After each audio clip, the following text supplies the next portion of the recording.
Your good health. We're not advertising drink as such on Tangents. We're talking about wine. An awful lot of wine is being drunk in Ireland, more than ever there was before. As a proportion of how much is drunk in Ireland, wine has gone up considerably. For instance, there are about 150 different varieties of wine on sale. We spend about £2 million a year on wine. So we thought we'd try and give you an idea about, if you're going to spend that much money, collectively, what you should spend it on. What's good wine, what's not good wine, what's value and what's not good value, since you're spending that kind of money anyway. And there are many wine merchants. We picked one of them, Mitchell's, and we have an expert with us, TP Whelan, to walk us through the wine scene. Tommy, can I move over there and start with the most expensive ones? Right. This is a good point to start, actually, John, because in fact the most expensive is not necessarily the best, and it's not necessarily the best value for money. This is a wine, of course, from a very important Chateau Pontacani. Production is very, very limited. The affluent and ever-thirsty world are sort of chasing these finer wines, whether they're drinking them because they know the difference or whether they're drinking intrinsic values, labels, status symbols or what, I don't know. That's important, isn't it, though? I mean, people do put a wine on the table because of the label, I think to impress the boss's wife or whatever. This is true. If you want to drink intrinsic values, then you probably would buy a bottle like that. But if you consider that same wine, which is now £3, in more recent vintages, it will probably cost £5 to £6. That means in a year or two you'll be paying for a more current vintage up to double that price, which is about 4 times what it was 6 years ago.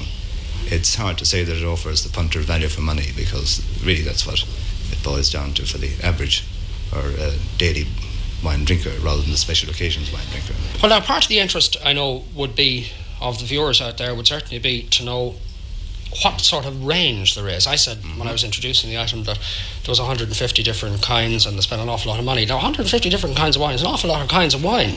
Can you tell people what the range is? John, I think we can simplify that one, because in fact, while you might say there are 150 different labels on the shelf, there are basically only 3 types of wine. Right. Red, so what are they then? Red, white and rosé. Red, white and halfway. That's right, halfway. Right. The compromise wine. Oh, well, now, there are different kinds of red and there are different kinds of white. Yes, Tell us about they can be more full-bodied than it seems to me. What does full-bodied mean now? Because full-bodied to the viewer means somebody like me. Yes. Well, let's say a wine that fills the mouth rather than something that's light. It's a difficult thing to explain. It refers to the concentration of flavour and the alcohol content more than anything else. You can get it down to a very, very light, dry white wine, red wines. Equally, in the white wines, you can go from bone dry acid up to rich and luscious and very, very sweet indeed. And this is why I think wine has an advantage over any other beverage, that it's got this variety within the kind of drink you're taking. That's right. So people really have got to initially experiment. And this is the advantage that wine has over any other beverage. Can we move this choice? Yeah. Tom, can we move over to this lot here, which are not so? We're left the £3 to £5 lot. Yeah. So we're talking about claret here, essentially. Can we go through these? Yeah. Well, these wines here, I think, would sell at about £1.50 for a bottle. This is a magnum size, incidentally, which is a double bottle. This is a half bottle. It would run at about £1.50 as against £3 here for a bottle. Can I ask you about sizes? Yeah. Is every bottle, has it got the same amount of wine? This is an important point, actually. I think the public in general should examine the bottle before they buy it, or inquire off the restaurant or off license what the contents of a bottle are, because there are quite a number of gimmicky bottles on the market, which in fact... because one of our crew members was asking me beforehand to ask you, was the shape of the bottle important, and was that what you were paying for?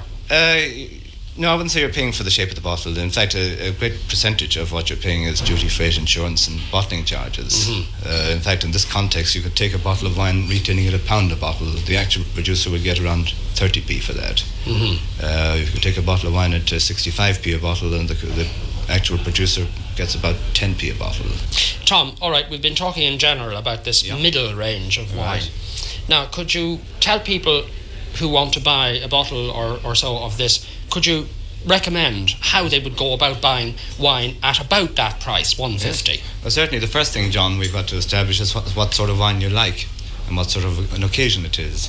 I think if you're just drinking wine on its own, you want something light, fresh and fruity, like Beaujolais here, or perhaps an Italian Valpolicella, which is also light, bland, easy to drink, not too acid, not too astringent. And in fact, very much a beginner's wine at around about £1 a bottle, in that bracket anyway. An Italian red wine is about £1 a bottle. Valpolicella, Bardolino is another one, good name from all from Verona, or the old and ever reliable Beaujolais, which everybody seems to know and loves pronouncing. It's got a nice ring about it, and pleasant. For something really rich and full-bodied, and I think this is a wine that's very, very appropriate for the Irish scene, and that's the Chateauneuf du Pape. It's probably one of the most full-bodied wines from France. People would be fairly familiar with that name too, I think. The name is a good name. I think it's got all the right connotations for Ireland. Yes, indeed. But it's absolutely splendid and ideal for cold weather. We'll go with turkey and a big... And the leftover ham as well. What about this white, laddie? This white is rather good for those, again, who like the full-bodied white wine, and yet it's absolutely dry. This is from Alsace, and it's one of the few regions in France that hasn't escalated its prices out of all proportion and still offers very good value for money. On that point, Tom, I presume that the most wines that have got expensive are because people have heard so much about them, they're being bought a lot, and that there's actually wine on the market which might be better. Indeed, cheaper. This is true. We've had a number of factors. First of all, this explosion in wine on an international basis. America imported 40% more last year. The Japanese are going wild about wine, discovering it, buying vineyards, paying enormous prices at Christie's. And it's a law of supply and demand. There's only so much wine produced in these various regions, and as demand increases, the price goes up, all the of course. time. Like everything else. Also speculation, enormous speculation in wine too, by people who are getting out of paper and into wine as an investment. This has had its effect on escalating cost of production too. Can we move over to these newer ones? They're not necessarily cheaper. They're new on the Irish market. Yes. I see two Chilean. There's some from Chile there. Right. There's some from Spain, from the best district in Spain, the Rioja district, and in fact there's some from Portugal that I've seen on the market too. This is an interesting development, and of course it's a wine merchant's reaction to the prices which French wines are commanding now.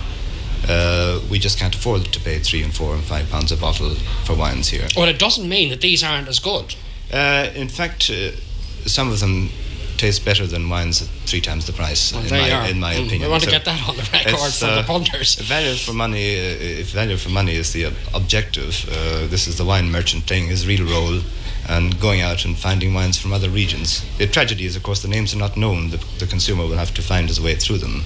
Where the old Beaune, Beaujolais, Nuits Saint George, everybody knows about them, or at least has heard of them anyway. But if he's offered a wine from Chile or Spain or Portugal, it could be just as good. Well, indeed, the Chilean wine industry was set up by French people. French people were imported, French vines were imported. The better region of Chile is using the classic French grapes. And also, Chilean government regulation, which constricts production to curb alcoholism, actually, means that the wine is of superior quality. In other words, by strong pruning, keeping down production, you improve the quality of the wine. Well, on that note, Tommy, discouraging alcoholism. Yes. And encouraging taste. And improving quality. I think that's something we could all drink to. Indeed.